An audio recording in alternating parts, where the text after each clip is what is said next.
Welcome to Business Talk. And, obviously, if you live in Johannesburg like me, you spent the better part of this year boiling kettle water to brush your teeth here in Parkview. And you'll know the city is not so much falling apart as actively decomposing at the moment. Potholes have become ponds, traffic lights are decorative, and Joburg water has turned flow into a figure of speech. A recent headline in the Wall Street Journal said, "This is what it looks like when a city gives up." Well, my guest today, Helen Zille, needs very little introduction, and she's certainly not giving up. The former Premier of the Western Cape, the DA's chair of the Federal Council, and now once again stepping into the fray, this time as the DA's candidate for Mayor of Johannesburg. Helen, lovely to have you on the show. And I'll admit, while I'm deeply grateful for you throwing your hat in the ring, given the viper's nest you're stepping into, I'd love to know, what drove that decision to take such a difficult job? Well, I have been searching for about 18 months in Johannesburg to find a candidate that has the experience, the political nous, the capacity to take hard knocks and fight back, the understanding of really complex systems, the experience of what the ANC can be like in a context where you have to both work with them and oppose them. And it was very, very difficult to find somebody. I had a few nibbles, but I didn't get a bite.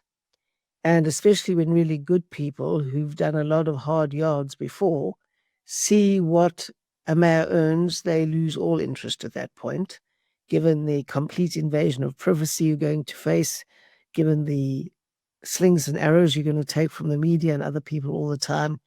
People say, I don't need this in my life, and I can understand that. Yeah. We've got very good councillors. We've got very good councillors in the city of Joburg, and I'm very glad that some of them put their hat in the ring and gave me a very good run for my money.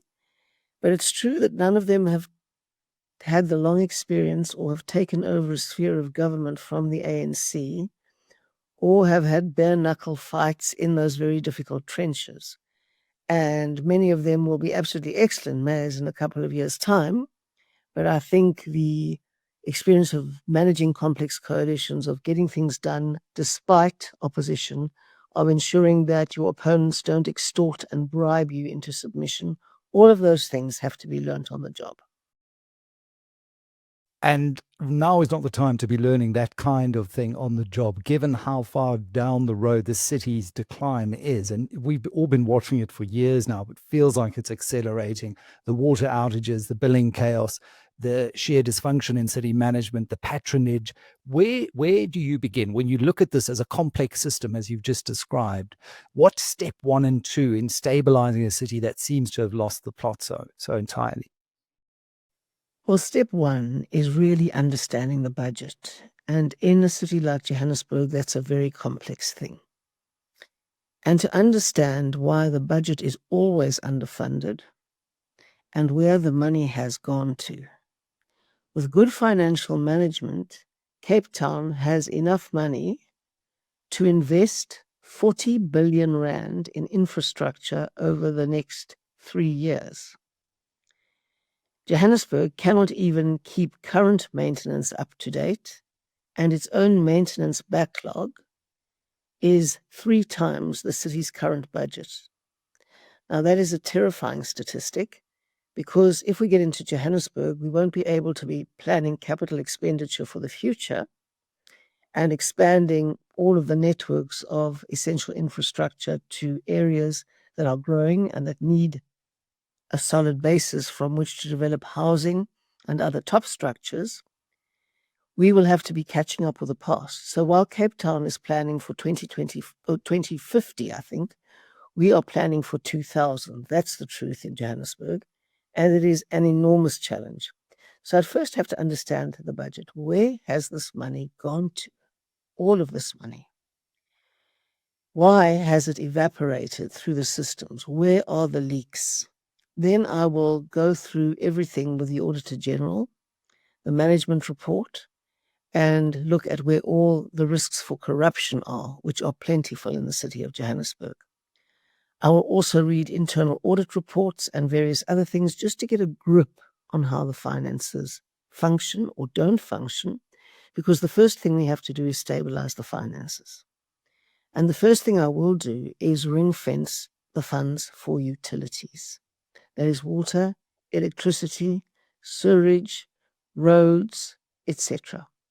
So money that comes in service charges for those services will stay in those ring-fenced accounts to improve those services and invest in infrastructure. The big problem in the city of Johannesburg is that that has not been the case, and that the money that comes in from people paying service charges is swept out of those accounts and used for other things. Johannesburg has become an employment bureau for the ANC, and scratching the surface, I can see that it is so corrupt that corruption is now the system. And as Halima Motlanthe once said, every project in government is designed to make someone in the ANC rich. And that is the situation in Johannesburg. The amount of sabotage that goes on perfectly workable infrastructure so that people can come in and fix it or claim money for fixing it when they haven't fixed it. The water tankers are legendary, the sabotage of the water system, the turning off the valves so that the water tankers have to be switched on. The system is profoundly corrupt. I heard from somebody who helps clients deal with their crazy utility bills in Johannesburg just how the system is fleeced from staff members of Joburg claiming commission on service charges from major clients which they had no hand in getting in. And the extraordinary ingenuity and the level of corruption in Johannesburg, I have to come to full grips with it. We've got to make sure the system becomes honest again and the corruption is closed off. That's obviously going to be a very dangerous enterprise, but unless we get hold of that corruption, we're not going to make headway with the backlogs that the city faces. Yeah, I think hard to quibble with that being step one, stem the bleeding. We know the city's audit outcomes have been dire for years. And I'm very pleased to hear you say ring fencing money that ratepayers pay and taxpayers pay for purpose, because I was chatting to the DG in the Department of Water Affairs, Sean Phillips, who also did good work at Operation Vulindlela. He says that is one of the keys in phase 2 of OV that they've really identified. There's often a knee-jerk political aversion, though, when you start then cleaning things out to this word privatization. But Joburg state-run entities, from City Power to Joburg Water, have proven incapable of delivering. I mean, it's just a cold fact. Would you consider bringing in private sector management or concession-style partnerships to get the basics right again? Well, ironically, that's what the entities were supposed to be in the first place. They were supposed to establish entities outside the red tape and bureaucracy of the city and enable real experts to be on the boards who would appoint outstanding individuals, not deployed cadres, to manage those entities. That was the idea from the beginning. And it has failed miserably for the simple reason that boards did not constitute experts. I've just been through the board of Johannesburg Water, and it is quite extraordinary to see how there's one engineer on it, I think, one engineer on the entire board. And the board is clearly a haven for deployed cadres, which was contrary to the original idea.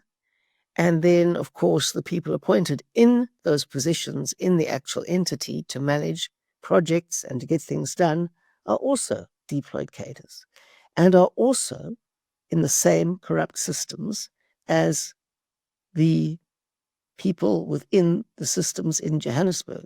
So that completely defeats the purpose of having efficiency gains by getting outside of the bureaucracy of the city and all the rules and regulations and acts and treasury notes that prescribe processes there, which are very, very difficult to deal with. Enormous red tape. And the idea of getting these critical services outside that bureaucracy was the original idea. That has failed miserably. And it's going to be easiest, from my analysis of the rules and the laws, to resurrect the entities than it will be to fix the internal functioning of Joburg. And we can turn the entities into proper concessioning partners in order to achieve those outcomes. So the mayor has very substantial powers in relation to the boards of those entities. And we can appoint real experts to those entities and seek to get them functioning as they were originally envisaged. And I think that's encouraging as ratepayers to hear, because often one thinks of the enormity of the task at hand and the extent of the deployed cadre problem and the capacity constraints and things. Well, there's very little that a political party can do within a very short space of time to turn the tide. But actually, the mayor has power and has power to implement real change. I heard a story that Johannesburg Water wasn't in charge as an entity of its fleet. That sat somewhere else. And so it couldn't decide how to utilize its fleet to send out trucks to attend to water outages, which to me just made absolutely zero sense. But it clearly means someone somewhere is getting a tender for that. But, another thorny issue, and I think residents and businesses do largely pay, certainly ratepayers, because you get cut off where I live if you don't pay. But there is a culture of impunity in certain areas, not paying for services, whether it's electricity or water or rates. That culture of non-payment is another thing that's killing municipal finances. How would you reestablish that culture of just doing the right thing, civic responsibility, while ensuring that you're dealing with the services that that need to be fixed at the same time? Well, my experience in Cape Town tells me that you do it in the following way. Firstly, you look at your debtors book and you look at all the government departments that owe you hundreds of millions, which is normally the case and is the case in Johannesburg. And then you send them all the notices and the disconnection notices and all the things you have to, and tell them you will cut them off if they don't pay. And then you do. And it has a massive exemplary effect on other major debtors to the city that they need to pay.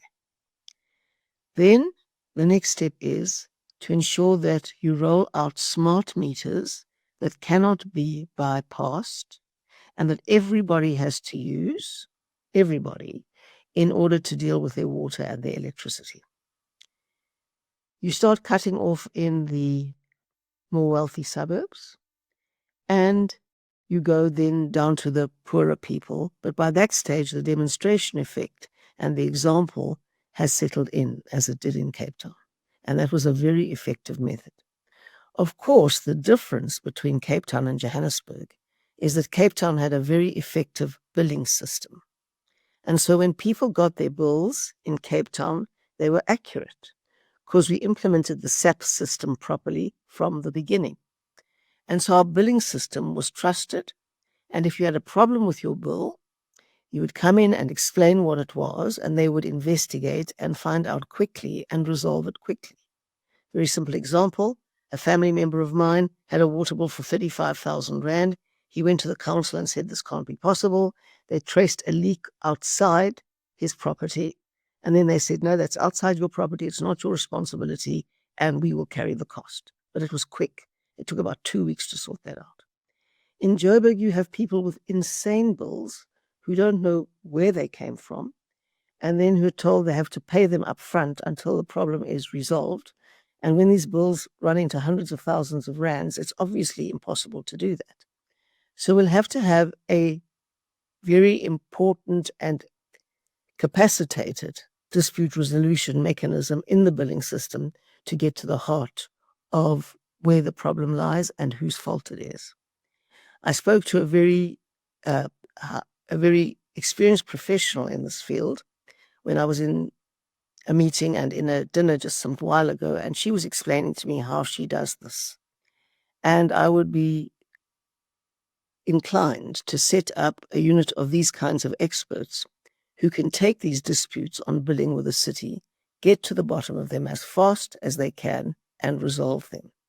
The number of these disputes is inconceivably high, and the chaos with the billing system is going to have to stop, because you can't deal with non-payers until you've got a credible billing system. Because a lot of people who are not paying because their bills are insane and bear no relation to reality. No, that is at the heart of the social contract. between any government and its ratepayers or taxpayers, and it's it's a two-way street. And just in my suburb, my neighborhood alone, I can almost 30% of the messages on the WhatsApp groups are, do you know anyone who can help me with a dispute? I've just received a 30,000 Rand bill for electricity, which is just impossible, because half the time we don't have power, even though there's load shedding, the substation's gone down. I mean, it really is. It's almost farcical at this point. The economy, though, I chat to executives on my various platforms, Helen, and it's amazing how much investment is going into Cape Town at the moment. And the number one reason they give property developers, 91 just opened a 500 million Rand new HQ in the CBD, is that there is political will. If they've got an issue, the doors are open, the governance is clean, and so capital flows. It's really not that difficult. How are you going to reignite that confidence in the Johannesburg economy amongst business? What are your top priorities to reignite confidence and make Joburg investable again? Because it is still very much, and it should be, the engine, the heartbeat of the South African economy. That's the entire point. It still is very much, and it can be rescued. And it can be rescued by fixing governance, because good governance leads to reliable service delivery. It creates confidence in the future of the city.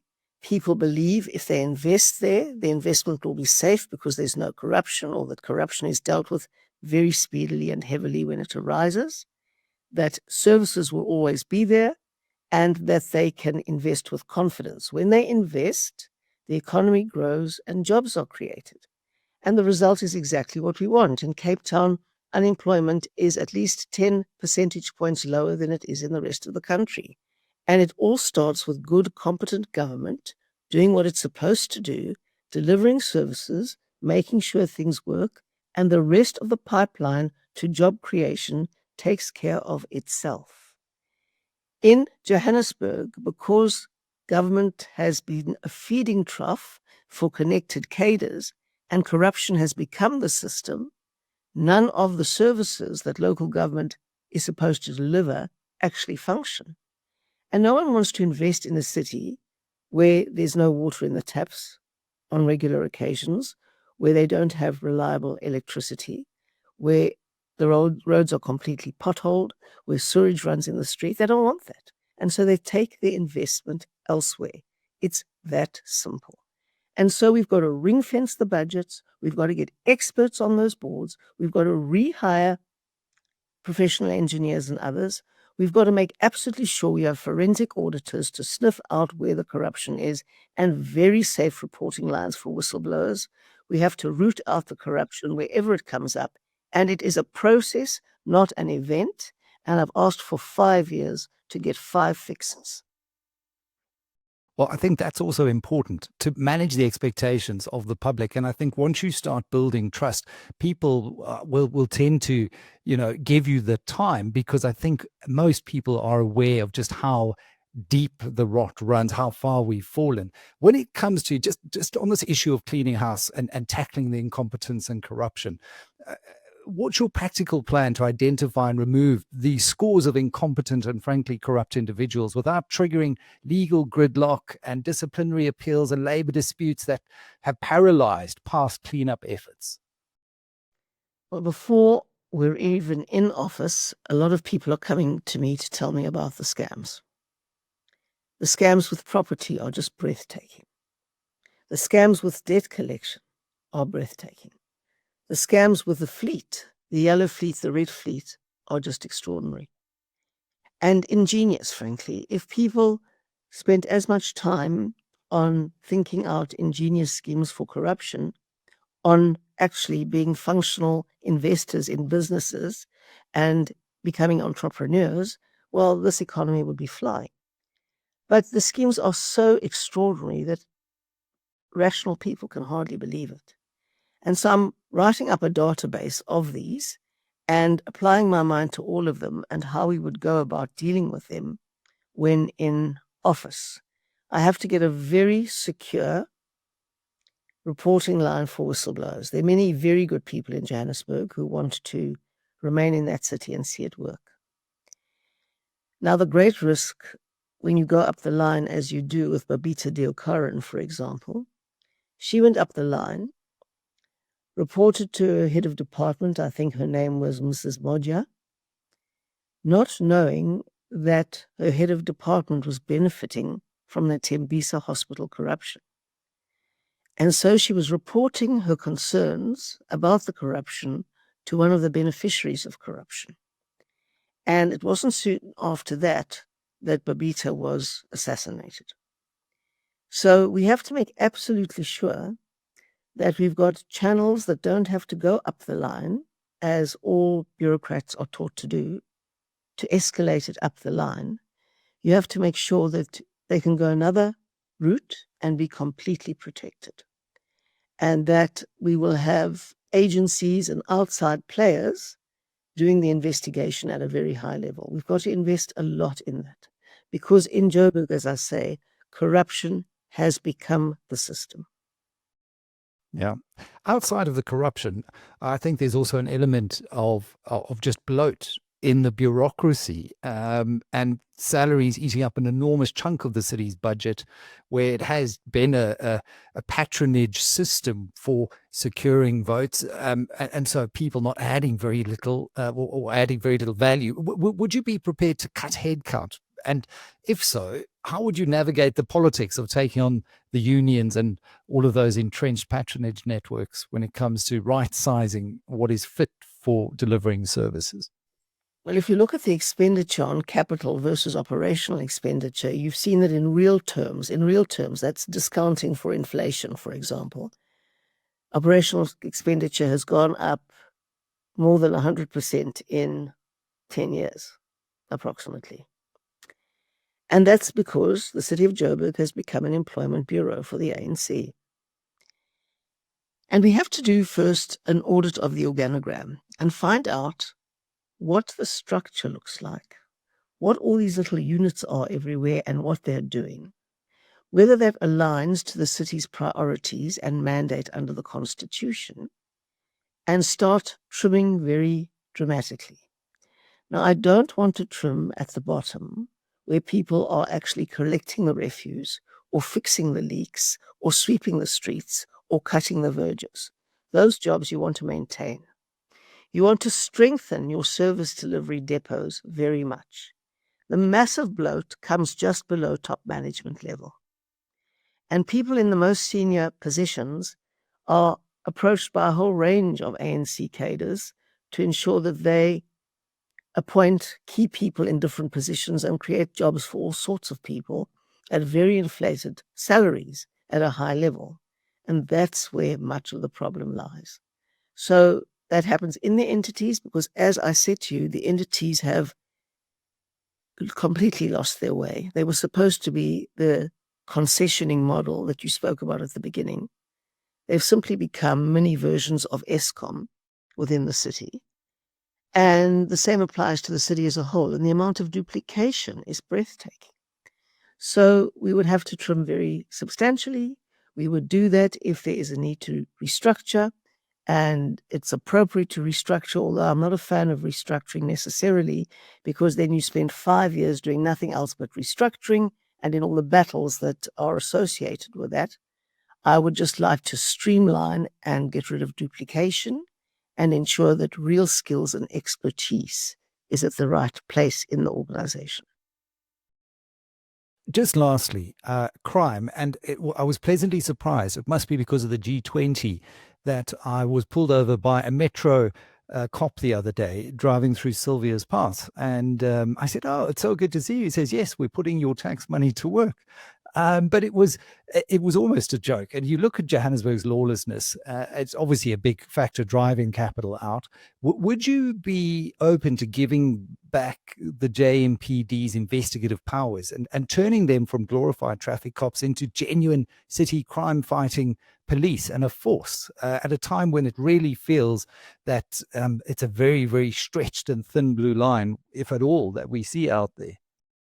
Well, as you know, that's what we're desperately trying to do in Cape Town. We've got a first-rate Metropolitan Police Service in Cape Town, but they don't have any investigative powers.